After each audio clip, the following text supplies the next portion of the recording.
Le chiffre 7 est supposé porter bonheur. Pravin Jugnauth présente aujourd'hui son 7e budget et le 4e consécutif avec l'Alliance Les PEP. Le grand argentier n'a pas le choix, il doit sortir le grand jeu car c'est le dernier budget avant les prochaines élections générales.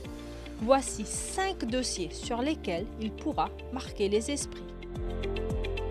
C'est l'une des priorités du gouvernement, de l'aveu même de Pravin Jugnauth. Un plan pour soulager les employés licenciés après la fermeture d'une entreprise est réclamé avec insistance. Depuis janvier 2015, 34 entreprises ont fermé et plus de 3000 personnes ont perdu leur emploi, dont récemment les employés de l'usine Palmar et de Future Textiles, par Sage en 2015, sont bien loin d'être une réalité. Tous les espoirs reposent donc sur Pravin Jugnauth pour apporter un nouveau souffle à ce secteur en difficulté. C'était la première mesure phare de l'Alliance Les PEP à sa prise de pouvoir en 2014. La pension de vieillesse s'élève aujourd'hui à 6 210 roupies contre 3 600 roupies en 2014. Une revalorisation est attendue par plus de 200 000 bénéficiaires, soit près de 16% de la population. C'est le Premier ministre lui-même qui a provoqué les spéculations. On le sait, séduire les personnes âgées est souvent un pari gagnant, d'autant plus que l'électorat le plus âgé ne cesse de croître. Le gouvernement n'a pas caché son ambition que Maurice devienne une plaque tournante de l'intelligence artificielle en Afrique. D'ailleurs, le pays se retrouve dans le top 5 des pays africains et 60e au plan mondial dans le récent classement Government Artificial Intelligence Readiness Index.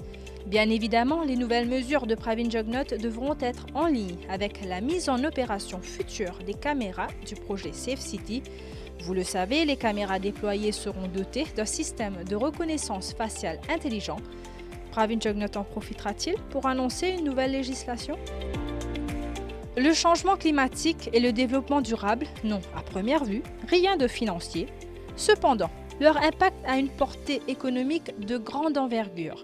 Ces dernières années, il a été reproché au gouvernement de ne pas avoir pris de mesures significatives dans le domaine écologique. Le réchauffement climatique est une réalité. Ce ne sont pas les habitants de Fond-du-Sac qui diront le contraire. Il reviendra donc au ministre des Finances de trouver une formule qui donne la garantie aux sinistrés des inondations que des mesures seront prises dans les plus brefs délais. Le secteur touristique navigue en eau trouble après des années de croissance soutenue. De janvier à avril 2019, les deux principaux compétiteurs, les Seychelles et les Maldives, ont enregistré une croissance de 13% et 19,7% respectivement dans le tourisme, contrairement à une baisse pour Maurice.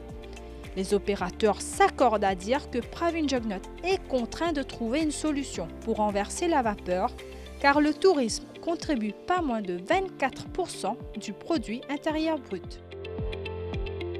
Pravin Jugnauth a les cartes en main, mais les adversaires de l'Alliance Les PEP seront à l'affût du moindre faux pas aujourd'hui. Spécialistes et professionnels de chaque secteur décortiqueront chaque mesure, indicateur économique à la clé. Quel sera le coup de poker du grand argentier? Est-ce que son 7e budget lui portera bonheur en vue des prochaines élections? On aura la réponse à partir de 16h. Le discours est à suivre sur l'express.mu.